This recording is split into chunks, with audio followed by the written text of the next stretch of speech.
Hello everyone, আজকে আমরা একটা নতুন মেডিসিন নিয়ে আপনাদের সাথে শেয়ার করবো, একটা কেস নিয়ে। আসলে নিউ মেডিসিন তখনই প্রয়োগ করা সুযোগ আসে যখন আমাদের কমন মেডিসিনগুলো ফেল করে। অনেক ক্ষেত্রে আমরা প্রথমে অনেক কেস কমন মেডিসিন দিয়ে চেষ্টা করি, কিন্তু কোনো কারণে এই মেডিসিনগুলো ভালো রেজাল্ট দেয় না পেশেন্টের ক্ষেত্রে। অনেক সময় রেজাল্ট দেয়, কিছুটা ইমপ্রুভমেন্ট আসার পরে পেশেন্টের ইমপ্রুভমেন্ট থেমে যায়। তখন বাধ্য হয়ে আমাদেরকে ভাবতে হয় কোন অ্যাঙ্গেলে আমরা এই কেসটাকে সঠিকভাবে আমরা ট্রিট করব। তো এরকম এই কেসটা আমি যেটা আপনাদের সামনে আজকে শেয়ার করব, ভাগ্যিস অনেক আননোন মেডিসিন আমার কাছে থাকার কারণেই এই মেডিসিনটা দেওয়ার সুযোগ হয়েছে। অ্যাজ ইউজুয়ালি মেডিসিনটা সাধারণত পাওয়া যায় না, যেহেতু আমার বাইরে যাওয়ার সুযোগ আছে, অনেকবার গিয়েছি। বিভিন্ন ধরনের আননোন মেডিসিন আমি ব্যক্তিগত পর্যায়ে কালেক্ট করে রেখেছি। এক্সিলেন্টলি অনেক মেডিসিন কাজে লাগে, অনেক মেডিসিন কাজে লাগে না, হয়তো পড়েই আছে, যাকে এই মেডিসিনটা যে কোনোভাবে কাজে লেগে গেছে। কমন কিছু মেডিসিন দিয়ে এই পেশেন্টটাকে আমরা ট্রিটমেন্ট করি, কিন্তু তেমন মানে যথাযথ প্রত্যাশিত রেজাল্ট আমরা পাচ্ছিলাম না। এই সিচুয়েশনে তখন বাধ্য হয়ে একটু নতুন করে ভাবনা আমাদের মনের মধ্যে আসে, কিভাবে এই কেসটাকে সঠিক দিক নির্দেশনা বা অবস্থা তৈরি করা যায়। এই কারণেই এই আননোন মেডিসিনের উৎপত্তি বা এই আননোন মেডিসিন প্রয়োগের সুযোগ হয়েছে। তো সবচেয়ে বড় কথা হলো যে যেই মেডিসিনগুলো ওল্ড স্টেরয়েড প্রুভ করে গেছেন, সেই মেডিসিনগুলো নিঃসন্দেহে আমাদের জন্য একটা জেম, যেগুলো আমাদের প্র্যাকটিসের ক্ষেত্রে বিশেষভাবে হেল্প করে।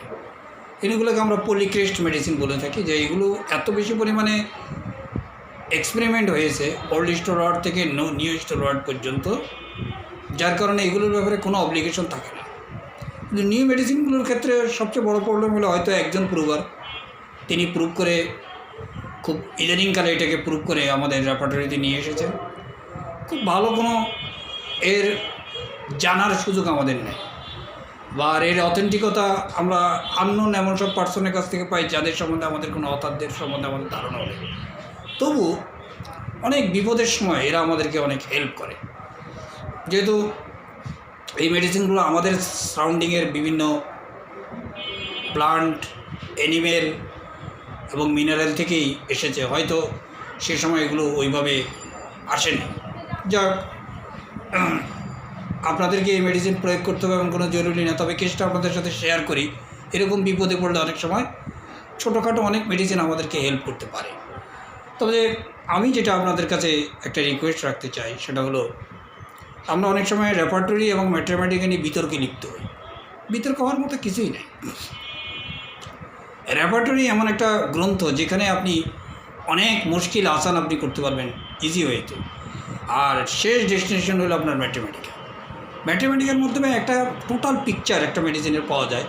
তাই বলে আমাদের যে প্রুভিং ম্যাথমেটিকা সেটা সবচেয়ে বেস্ট, এবং এরপরে অনেক ভালো ভালো স্টেরয়েডরা এই ম্যাথমেটিকাগুলোর উপর বিস্তারিত আলোচনা করেছে। কিন্তু যেমন এই কেসটার ক্ষেত্রে আমরা যদি রেপার্টরি আমাদের হাতে না থাকতো, তাহলে আমরা কখনোই ম্যাথমেটিক্যাল জ্ঞান দিয়ে এই মেডিসিনটা প্রেসক্রাইব করতে পারতাম না।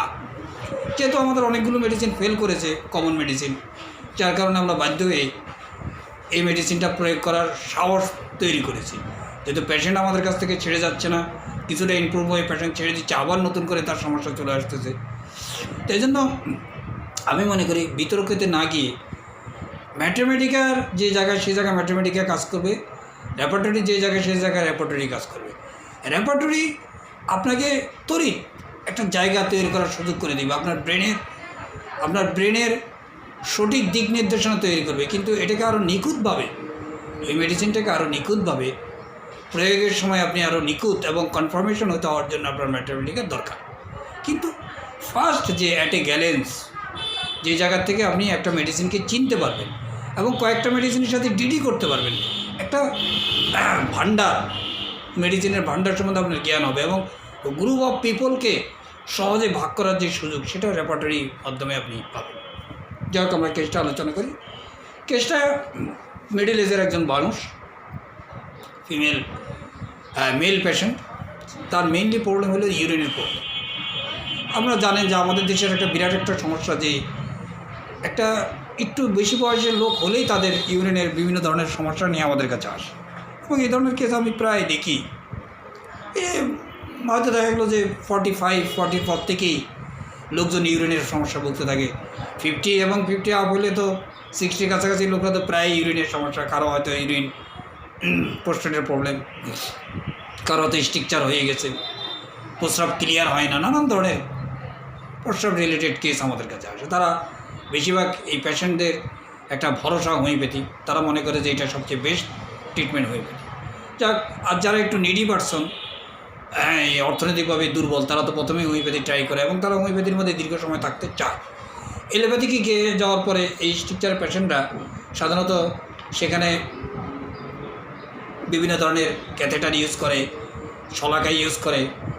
পেশেন্ট এই যে এই হ্যাসেলে যেতে চায় না। তা আমাদের কাছে আসলে আমরা তাদেরকে যে পেশেন্টের চিন্তা চেতনা ভাবনা এগুলো নিয়ে ওষুধ দেওয়ার, প্রেজেন্ট কন্ডিশনকে প্রায়োরিটি দিয়ে আপনার ম্যাচিং করে আমরা ওষুধ দেওয়ার চেষ্টা করি। সেখানে অনেক পেশেন্ট আমাদের রেজাল্ট আসে, কিন্তু এই কেসটা কোনোভাবেই সঠিক রেজাল্ট আসতেছিল না।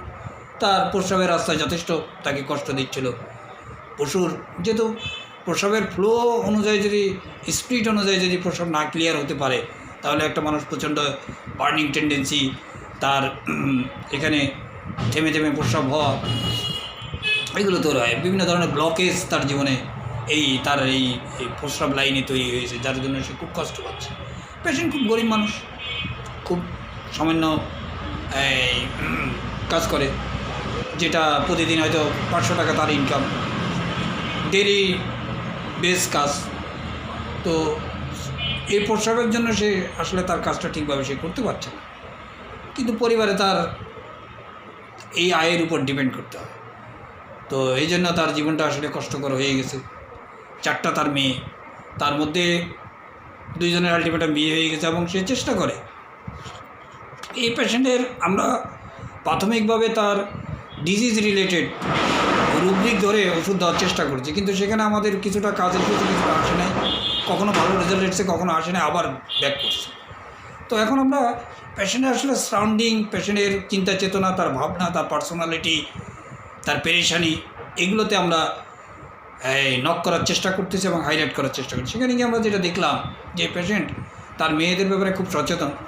অনেকে বেশি মেয়ে হয়ে গেলে যেমন একটা ফ্রাস্ট্রেশন তৈরি হয় বা মেয়েদের প্রতি একটা বিরক্তি থাকে, অবহেলার চোখে দেখে, এরকম কিন্তু নেই। মেয়েদেরকে প্রতি তার যথেষ্ট মায়া মমতা এবং তাদের ভালো মন্দ বিচারের ক্ষেত্রে সে সবসময় খেয়াল রাখছে এবং তাদেরকে ভালো এডুকেশন দেওয়া, ভালো জায়গায় তাদেরকে পাত্রস্থ করা, এগুলো ব্যাপারে খুব সচেতন। এবং 2 মেয়েকে অনেক কষ্ট করে টাকা পয়সা লোন করে, বিভিন্ন জায়গা থেকে ধার কর্য করে, আত্মীয় স্বজন থেকে নিয়ে সে 2টো মেয়েকে ভালোভাবে লেখাপড়া শিখিয়েছে এবং ভালো জায়গায় বিয়ে দিয়েছে। আরও 2টো মেয়ে তাদের জন্য সে চেষ্টা করেছে। কিন্তু এখন তার যে প্রবলেম, একদিকে তার লোনের টাকা পরিশোধ করতে হচ্ছে, ওই পরিবারের পরিচালনার জন্য তার টাকা দরকার, এটা কোনোটাই সে তার রোগের জন্য করতে পারতেছে না।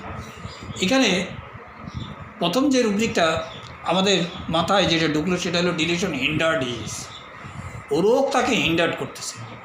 তখন আমরা এই রুব্রিকই গেলাম। সাধারণত আমরা এসএসএল চায়না এবং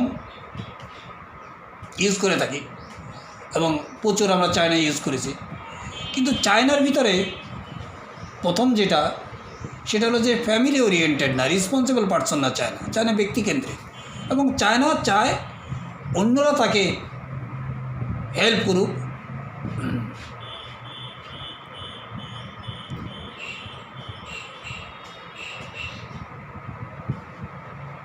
অনেক মেডিসিন, এখন প্রায় 60টার মতো মেডিসিন, তার মধ্যে চায়নাকে আমরা অনেক ইউজ করেছি, পরবর্তীতে ওটা ঢুকেছি, কিন্তু সে রেসপন্সিবল পার্সন না চায়না, যার কারণে আমরা চায়নার থেকে সরে এসেছি। যেহেতু পেশেন্ট প্রচুর রেসপন্সিবল একজন মানুষ এবং প্রচণ্ড স্ট্রাগল করা ব্যক্তি, আমাদের কাছে কখনো মনে হলো যে এটা কি কার্সিনোজেন কিনা, আমরা কার্সিনোজেনও ট্রাই করেছি, দেখা যাচ্ছে সেরকম না। কার্সিনোজেন যে টোটাল লাইফ টোটাল লাইফ কার্সিনোজেনের একটা হারমোনিয়াস লাইফ, এবং হারমোনিয়াস লাইফ লিড করতে সে পছন্দ করে, স্যাক্রিফাইস করে, মার্টার করে। কিন্তু এই পেশেন্টের ক্ষেত্রে শুধু ফ্যামিলির ক্ষেত্রেই তার রেসপন্সিবিলিটি, আদার্স অন্য কোনো জায়গায় তার এই রেসপন্সিবিলিটি আমরা দেখলাম না। তো যেহেতু একটা স্ট্রাগল, আর দেখেন স্ট্রাগল লাইফ কখন আসে একটা মানুষের জীবনে, তার যে পজিশন, এই পজিশনের বাইরে গিয়ে যখন সে কিছু চিন্তা করে তখন তার স্ট্রাগল করতে হয়। মনে করুন আমার আর্নিং প্রতি মাসে 20,000 টাকা। এখন আমি যদি চিন্তা করি যে না, আমার ছেলেকে একটা প্রাইভেট ইউনিভার্সিটিতে পড়াবো, তার প্রতি মাসে টিউশন ফি আছে, এই 6 মাস পর তার টিউশন ফি আছে 70,000-80,000 টাকা, তো গড়ে মাসে ধরেন আপনার 12-13,000 টাকা তার খরচ পড়ে। এখন আমার প্রতি মাসে আয় হলো 20,000, তাহলে আমাকে এখানে স্ট্রাগল করতে হবে। এই জন্যে স্মুথলি আমার জীবন চলবে না, এক্সট্রা কিছু ইনকাম আমাকে বাড়াতে হবে আরও 10,000 টাকা। সেই জন্য আমাকে এক্সট্রা কোনো জায়গায় নক করতে হবে বা পরিশ্রম করতে হবে, বেশি সময় ব্যয় করতে হবে। মানুষ যখন কোনো কিছু তার যে ফেভারে আছে সেটার বাইরে গিয়ে যখন হাটকে যখন কোনো কিছু ভাবে প্রত্যেক ব্যক্তি তার জায়গার থেকে, তখন তাকে স্ট্রাগল করতে। এই ব্যক্তিও তাই, এই ব্যক্তিকে প্রচণ্ড স্ট্রাগল করতে হচ্ছে। এই জন্যই স্ট্রাগল করতে হচ্ছে, সে তার যে আর্নিং ক্যাপাসিটি, এই আর্নিং ক্যাপাসিটির বাইরে গিয়ে সে ভাবতে শুরু করে। কেননা সে ভাবে যে তার মেয়েদেরকে ভালো এডুকেশন দিতে হবে এবং ভালো জায়গায় বিয়ে দিতে হবে। এটা করার জন্য তার যে প্রতি দিন এবং প্রতি মাসে যে এই আর্ন দিয়ে এটা কোনোভাবে সম্ভব নেই। এই জন্য তাকে এক্সট্রা শ্রম দিতে হবে। এই স্ট্রাগল করে সে তার মেয়েদেরকে একটা ভালো জায়গায় নিয়ে গেছে। এই জন্য ডাইরেক্ট আমরা ঢুকি স্ট্রাগল রুব্রিকের মধ্যে গিয়ে আমরা চিন্তা করলাম। তো আমরা দুটো মেডিসিন এখানে আমাদের সাথে কন্ট্রাডিক্ট করে, একটা হলো কার্সিনোজিন, আর পরে আরেকটা মেডিসিন আমরা সেটা পেলাম স্ট্রাগল। যেন রেপার্টরি সার্চ দিয়ে আমরা যে মেডিসিনটা পেলাম স্ট্রাগল এভরিথিং ইজ, অর্থাৎ এই রুব্রিকটাকে আমরা মনে করলাম এই পেশেন্টের জন্য অ্যাপ্রোপ্রিয়েট রুব্রিক। কেন অ্যাপ্রোপ্রিয়েট রুব্রিক? এটা তার জীবনের যে কাহিনী, তার জীবনের যে গতিধারা, এর থেকে আমাদের কাছে মনে হলো যে এই রুব্রিকটাই এই পেশেন্টের জন্য best rubric. Struggle everything is single medicine. দেখেন সিঙ্গেল মেডিসিন সেটা হচ্ছে ল্যাক ইকুইনিয়াম। এটা হর্সের মিল থেকে এসেছে। আমরা জানি হর্স সম্বন্ধে আমাদের ধারণা আছে, হর্সের মিল থেকে এসেছে, সাধারণত অ্যাভেলেবেল এই মেডিসিনটা পাওয়া যায় না। এখন আমরা এর সাথে রুব্রিক লাগাই responsibility take responsibility too seriously. তো আপনারা অনেকে বলতে পারেন যে এখানে ডিউটি হবে না। আসলে ডিউটি কিন্তু আমি আমার নর্মাল যে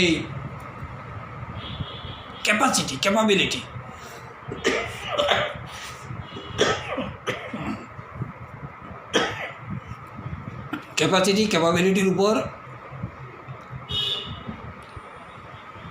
বেস করে যখন চলতে পারি তখন সেটাকে আমরা বলি ডিউটি। এটার বাইরে গিয়ে যখন কোনো কিছু আমি করতে চাই যেটা আসলে করা উচিত না আমার পজিশন অনুযায়ী, সেটাকে আমরা রেসপন্সিবিলিটি বলি। এই পেশেন্টের ক্ষেত্রে এখানে রেসপন্সিবিলিটি হবে, কেননা সে তার মেয়েদেরকে সর্বোচ্চ স্কুল লেভেলে, মাদ্রাসা লেভেলে বা সাধারণ লেভেলে পড়ানো উচিত ছিল। অত ভালো হাই পড়ানো বা ভালো জায়গায় বিয়ে দেওয়ার জন্য তার যে কেরিয়ার বা তার যে অবস্থা সেটা কোনোভাবে সম্ভব ছিল না, কিন্তু সে সেটা অতিরিক্ত করে। এই জন্য এটাকে নিয়ে রেসপন্সিবিলিটি হবে। 3টা রুব্রিক আমরা প্রথম নিলাম, deletion হিন্ডার্ড is, deletion struggle everything is, responsibility taking responsibility to serious. এই 3টা নেওয়াতে মেডিসিন আছে ল্যাক ইকুইনাম,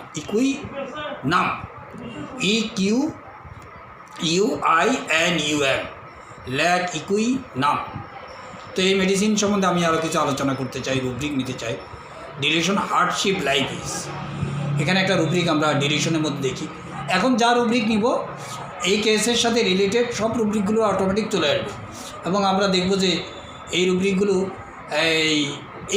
এই ধরনের ব্যক্তি মানুষ অনেক পাওয়া যায়। যেহেতু হর্স আমাদের এই অঞ্চলের একটা প্রাণী, এখানে এই প্রচুর বিচরণ, তার জন্য হর্স রিলেটেড কিছু ব্যক্তি মানুষ আমরা দেখতে পারি। এরা প্রচুর শ্রমজীবী মানুষ, কিন্তু স্ট্রাগল করালো। যেমন আপনি হর্স দেখবেন, হর্সের ডক্ট্রিন অফ সিগনেচার যদি দেখেন, এই প্রচুর অনেক প্রাণীর চেয়ে যতগুলো আপনি দেখি তার মধ্যে থেকে সবচেয়ে বেশি পরিশ্রমী প্রাণী হলো হর্স। সে সাধারণত ঘুমায় না, সে কন্টিনিউ ঘন্টা, আপনারা যদি এই প্রাগৈতিহাসিক ঐতিহাসিক এই গ্রন্থগুলো পড়েন, সেখানে দেখবেন যে হর্স রাজা বাদশাদের মানে জীবনে কত ভূমিকা রেখেছে এবং একটা সাম্রাজ্যকে কীভাবে পরিবর্তন করেছে, নতুন সাম্রাজ্যের উৎপত্তি করেছে। এরকম হার্ডশিপ এভরিথিং, এবং hardship life is fail everything win. সব কিছু তারা, অনেক কিছুতে তারা ফেল করে প্রচুর পরিশ্রম করার পর। Irritability business proceed fast when does not. এটা খুব গুরুত্বপূর্ণ একটা রুব্রিক। এই রুব্রিকটা আমরা ইপিকাকের ক্ষেত্রে অনেক ইউজ করেছি। ইপিকাকের ক্ষেত্রে আমরা এটাকে ইউজ করা জানা, যেহেতু আমাদের রুব্রিকটা জানা ছিল, এটা ইউজ করেছি। কিন্তু এই মেডিসিনের মধ্যে এই রুব্রিকটা এসে বসে আছে, যেহেতু মেডিসিনটা আননোন, আমাদের নজরে কখনোই আসে নাই, কিন্তু পেশেন্টের কাছ থেকে আমরা এটা শিখতে পারলাম না। এখানে আমরা শুধুমাত্র ল্যাকলিওকে দেখতেছি। Irritability business process fast when does not, এটা কমপ্লিট আবারটি ইপিকাক ঢুকেছে, সিনথেসিসে শুধুমাত্র ল্যাক ইকুইনাম একো। অর্থাৎ বিজনেস প্রসেসটা, মানে বিজনেস এখানে কোনো ব্যবসা বাণিজ্য এরকম আমরা সাধারণ ব্যবসা বাণিজ্য নয়, অর্থাৎ একটা লোকের যে পেশা, এই পেশাটার যে অগ্রগতি, এটা যদি কোনো দ্রুত না হয়, যেমন মনে করো আমি প্র্যাকটিস করছি, আমাকে নিয়ে এক্সাম্পল দিই, আমি প্রচুর পড়াশোনা করতেছি, রুগী দেখতেছি, সময় দিতেছি, কেস টেকিং করতেছি, কিন্তু সে অনুযায়ী রুগীর রেসপন্স নাই, তখন আমি কী ভাববো, একটা ইরিটেবিলিটি, বিরক্তি। আরে আমি এত কষ্ট, এত পরিশ্রম, এত চেষ্টা সাধনা করি, পেশেন্ট দেখতেছি, পেশেন্ট আরও বেশি আমাকে ফিডব্যাক দেওয়া দরকার, ওই পেশেন্টটা আরও পেশেন্ট নিয়ে আসা দরকার, পেশেন্ট ভালো হওয়া উচিত, লাইন থাকা দরকার, ইনকাম সোর্স পাওয়া দরকার। আমি বিজনেসের প্রসেস যেভাবে ডেভেলপ হওয়া দরকার, ফাস্ট হওয়া দরকার, সেখানে সেটা হচ্ছে খুব স্লো। তখনই আমার মধ্যে ইরিটেবিলিটি চলে আসে। এই যে লাইফ হার্ডশিপ, এটা হলো এই মেডিসিনের খুব গুরুত্বপূর্ণ একটা পয়েন্ট। ডিলেশন ট্র্যাপ ইজ, এখানে ট্র্যাপটা মানে কি, এই ট্র্যাপটা এখানে এই পেশেন্টের ক্ষেত্রে এক এক মেডিসিনের ট্র্যাপ একরকম। এই ল্যাক ইকুই নামের ট্র্যাপ হইল, সে চিকিৎসা করতে গেছে, মনে করেন অনেক পেশেন্ট আমাদের কাছে বলে, ডাক্তার সাহেব শুনলাম ওই ডাক্তারের খুব চিকিৎসা খুব ভালো এবং ওনার কাছে অনেক রুগী ভালো হয়েছে, আমি গেলাম কিন্তু আমার কোনো লাভ হইল না। আবার ওখান থেকে আরেক জায়গায় গেলাম, পেশেন্ট এভাবে বলেন ট্র্যাপ, কিন্তু ট্র্যাপ, আমি ট্র্যাপে পড়ে গেছি। অর্থাৎ লালসা, ট্র্যাপের মধ্যে একটা লালসা থাকে। লালসার মানে কি, ইনডাইরেক্ট লালসা। আমি ভাবলাম যে এই জিনিসটা করলে সবাই অমুক ব্যবসা করে প্রচুর টাকা লাভ করছে, যেমন শেয়ার মার্কেট, কিন্তু আমি গিয়ে দেখলাম যে লস হয়ে গেল আমার। সবাই স্টক মার্কেটে ধান রেখে এবছর ধান রাখার কারণে এক মনে লাভ হয়েছে 1000 টাকা বা 800 টাকা, কিন্তু পরের বছর যখন আমি রাখলাম, দেখি গত বছর তো অনেক টাকা লাভ করেছে, যেহেতু 1 লাখ টাকার ধান রাখছে, সে 2 লাখ টাকা তার হয়ে গেছে, 80,000 টাকা তার হয়ে গেছে। তা আমি এবার রাখি, এবার দেখলাম যে ধানে লাভ তো হয়নি, প্রায় আমার পুঁজি যায় অবস্থা। এইভাবে ট্র্যাপের মধ্যে এই ব্যক্তি চিকিৎসার ব্যাপারে ট্র্যাপ করে, যেখানে চিকিৎসা করতে গেছে সেখানে গিয়ে দেখেছে লাভ হয়নি, ওখানে চিকিৎসা করতে গেছে সেখানে গিয়ে দেখে লাভ হয়নি। Restlessness, anxious, disorganise, aggravation.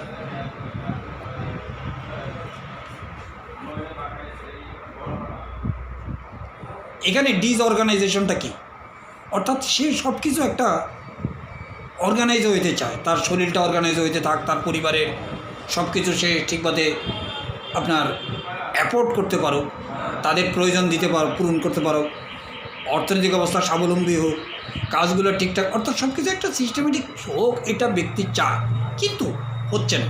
ও না হওয়ার কারণে তার মধ্যে একটা অ্যাংজাইটি এবং রেস্টলেসনেস তৈরি হচ্ছে, ঠিক আছে।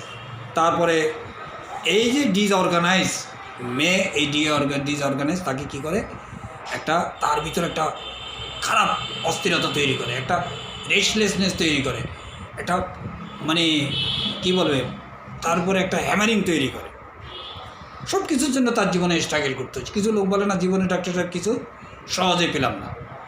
এখানে দুটো মেডিসিন সহজে চলে আসে, একটা হলো কার্সিনোজেন আলাদা একটা অ্যাঙ্গেল, তার পিকচারটা সমস্ত ভিন্ন, আর এর পিকচারটা সমস্ত ভিন্ন। এ একটা সাইড নিয়ে কাজ করে, আর ও টোটাল পিকচারটাই হলো তার মধ্যে টাইডি পিকচার। তো সব কিছু তার জীবনে স্ট্রাগল, সেটা হতে পারে পারিবারিক জীবন, বিয়ে করতে চেয়েছে এমন মেয়েকে, কিন্তু হয়ে গেছে আর এক মেয়ে, তার সাথে সংসার করতে হচ্ছে, ক্যাটের পেটের লেগে আছে, অভাব অনটন চলছেই। অনেক মহিলারা এরকম করে, বলে সোশ্যালি যেরকম সে চেয়েছে সেরকম পায়নি, পেশাগত জীবনেও একই অবস্থা, অর্থনৈতিক অবস্থা একই, অর্থাৎ প্রত্যেকটা জায়গায় যেটা সহজে, অনেক বলে যে একটু সব জিনিস আমাকে পেতে গেলে অনেক কষ্ট করতে হয়, অনেক শ্রম দিতে হয়, অনেক স্ট্রাগল করতে হয়। তো স্ট্রাগলটা অনেক কঠিন জিনিস। অনেকে হয়তো বলতে পারেন যে এটা ইনজুরি হবে না কেন, ইনজুরি খুব ছোটোখাটো, আমার এটা সামান্য একটু কষ্ট হচ্ছে, কিন্তু স্ট্রাগল হলো একটা বড় ধরনের একটা জায়গা তাকে ফেস করতে হচ্ছে। তারপর ধরেন আপনি স্ট্রাগলের মধ্যে আপনার ফাইট থাকতে হবে, আপনি আপনি সহজে, আপনাকে কোনো কিছু অর্জন সহজ না, বিপরীত পক্ষের বিরুদ্ধে আপনাকে ফাইট করতে হবে, ফাইট করে আপনাকে টিকে থাকতে হবে, প্রফেশনালি আপনাকে টিকে থাকতে হবে। তো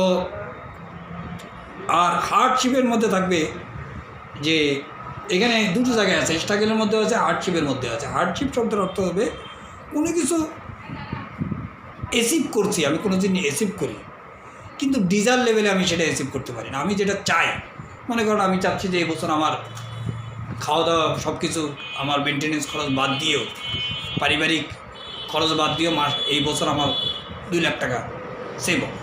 তাহলে আমি কি করব? এই 2 লাখ টাকা সেভ হলে তাহলে আমি এই যে জায়গাটা আমার হয়তো এই ফিটা দিতে হবে, আবার বাড়িতে একটা ছোটোখাটো একটা কাজ করতে হবে, তাহলে এই টাকাটা। কিন্তু দেখা গেলো যে আমি সব কিছু ঠিকঠাক মতো চলছে, সে অনুযায়ী ওটা দেখা গেলো যে আমার এই 2 বছরের খরচা টরচা দেয়, হয়তো দেখা গেলো একটা কেমন একটা কোনো সমস্যা হয়ে গেলো, সে অনুযায়ী দেখা গেলো যে আমি রেজাল্ট পেলাম, সে অনুযায়ী আমার অ্যাচিভমেন্ট হলো। অ্যাচিভমেন্ট যখন কম হয় ডিজায়ার লেভেল থেকে, সেটাকে বলি আমরা হার্ডশিপ। ঠিক আছে? এরা আরেকটা সবচেয়ে বড়ো দিক হলো যে এরা অপটিমিস্টিক, এরা অত সহজে, খুব কার্সিনোজেনের কাছাকাছি, এরা খুব অতি সহজেই, খুব তাড়াতাড়ি আপনার পরাজয় স্বীকার করে নেয়। এরা খুব আশাবাদী, অপটিমিস্টিক, মানে হাই লেভেলের অপটিমিস্টিক। সবচেয়ে মজার রুব্রিক, যে রুব্রিকগুলো আমাদেরকে সবচেয়ে বেশি নক করেছে, ব্যক্তি মানুষ এরকম অনেক পাওয়া যায়। এই অনেক রুব্রিক, এই রুব্রিকগুলো প্রত্যেকটা নিয়ে যদি আলোচনা করি লম্বা আমাদের ভিডিও হবে, আপনারা দেখে নেবেন। আমি শুধু একটা গাইড করে যাচ্ছি। লাভ চিলড্রেন ফর, এই রুব্রিকটা আমাদের খুব বেশি নক করেছে আমাকে ব্যক্তিগতভাবে। Daughter for, limited in expression of it but, এই যে মেয়েদের প্রতি অনেক বাবারা দেখবেন বা মারা দেখবেন অনেক বেশি একটা সফট কর্নার থাকে, মেয়েদের প্রতি যে একটা সফট কর্নার থাকে। লাভ চিলড্রেন ফর, ডটার ফর, তার যে ক্যাপাসিটি, এই ক্যাপাসিটি হচ্ছে অনেক বেশি মেয়েকে নিয়ে পাবে, মেয়েকে ডাক্তার বানাবে, ইঞ্জিনিয়ার বানাবে। অত দেখা গেলো যে তার আর্নিং সোর্স এরকম না, ধার কর্জ, জমি বন্ধক। আমি এরকম হয়তো ওই সময় আমি মেডিসিন জানতাম না বলে দিতে পারিনি। এরা অনেক বেশি মেয়েদেরকে ভালোবাসে এবং বড় জায়গায় তারা বিয়ে দিতে চেষ্টা করে, জমি বিক্রি করে, জমি বন্ধক রেখে, ধার কর্জ করে, সুদের উপরে টাকা নিয়ে ভালো জায়গায় মেয়েকে পড়ায়। আরেকটা রুব্রিক আছে চিলড্রেন, দেখে দেখে বলতে হচ্ছে, কিন্তু এগুলো যখন আমরা সার্চিং করছি এই রুব্রিকগুলো আসছে বলে মেলানো সহজ হয়েছে। চিলড্রেনে আমরা চলে যাই, ইন্টারেস্টিং রুব্রিক। চিলড্রেন লাভ প্রোফাউন্ডলি আর বিউটিফুল ডটার, প্রোফাউন্ড মানে গভীর লেভেলে তাদের ভালোবাসা থাকে চিলড্রেনের প্রতি। বিউটিফুল ডটার, সবাই ডটারে তো বিউটিফুল, বিউটিফুল হয়তো বাইরের লোকদের কাছে যেটা বিউটিফুল, বাবা মার কাছে তার থেকে তার যেটা বিউটিফুল না সেটাও বাবা মার কাছে বিউটিফুল, অর্থাৎ সব মেয়েরাই তার কাছে বিউটিফুল। এই জন্য তার ডটারের মেয়ের জন্য গভীরভাবে সে ভালোবাসা তার ভিতরে তৈরি হয়। লেখ একুই নামেন। Anxiety family about is, anxiety লেভেলে যদি আমরা যাই, আরও রুব্রিক আমরা দেখব। অ্যাংজাইটি ফ্যামিলি, এটা ফ্যামিলি ওরিয়েন্টেড একটা medicine. Anxiety family about is safety for family, সবচেয়ে মজার রুব্রিক। একক সেফটি, সবসময় ফ্যামিলি সেফটি কীভাবে করবে, কীভাবে ফ্যামিলিকে ভালো রাখা যাবে। সেফটি শব্দের অর্থ নিরাপত্তা, সাধারণ অর্থে নিরাপত্তা এটা নয়, এর অনেক উপর লেভেলে লম্বা স্কেলে গিয়ে ভাবতে হবে। তাদের ফ্যামিলির ভালো মন্দ, কে ফ্যামিলিকে আরও ভালো রাখা যাবে, তাদের জন্য একটা ভালো বাসস্থানের ব্যবস্থা করা যাবে। অথচ আমি সেরকম ইনকাম সোর্স নাই। কিছুক্ষণ আগে বলছিলাম যে deletion fail everything will, deletion hard everything is. এটা অর্সের লাইফের সাথে যদি আমরা বিচার বিশ্লেষণ করি, অনেক জায়গায় আমরা একে পেয়ে যাব।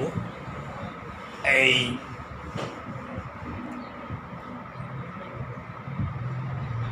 আর দুই একটা রুব্রিক নিয়ে আমি আলোচনা করে শেষ করে দেব। ট্র্যাপ নিয়ে তো আলোচনা করছি, এটা অনেক জায়গায় আপনারা ইউজ করতে পারবেন। বিশেষ করে চিকিৎসার জন্য যে লোকগুলো বিভিন্ন জায়গায় সাইনবোর্ড, মাইকিং, ডাক্তারের বড় বড় ডিগ্রি দেখে চিকিৎসা করতে গেছে, কিন্তু গিয়ে দেখে যে কোনো কিছুই নেই। আমি এরকম একটা রুগী কিছুক্ষণ আগেও দেখলাম, এই মেডিসিন দিই নাই, তবে এই জাতীয় চিন্তা চেতনা থাকে। সব রুব্রিককে এক্সাক্ট ইউজ করা যায় না, হয়তো পেশেন্ট এটাকে সামান্য যেই কথাগুলো রুগীর প্রভিডেন্ট তার আলোচনার মধ্যে চলে আসে, সেগুলোকে আমরা রুব্রিক বা মেডিসিনের আওতায় নিয়ে আসবো। কারণ কথা বলার জন্য বললো, সেটা আলাদা জিনিস।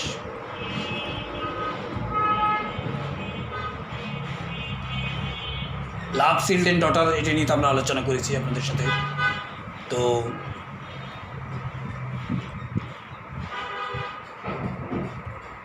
এরা ডিউটির থেকে রেসপন্সিবিলিটির মধ্যে বেশি থাকে।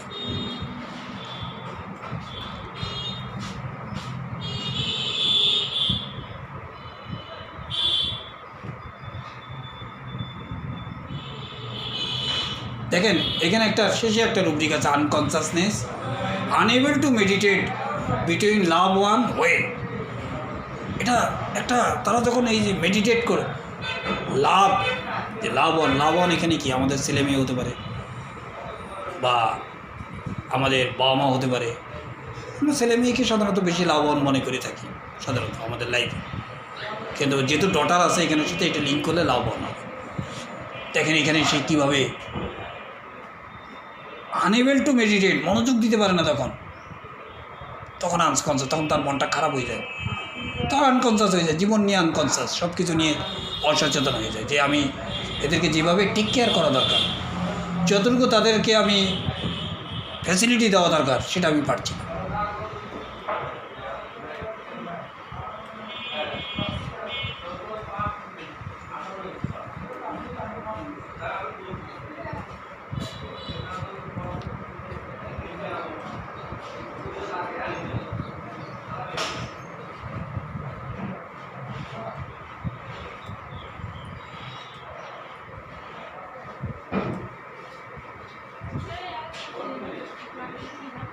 হ্যাঁ,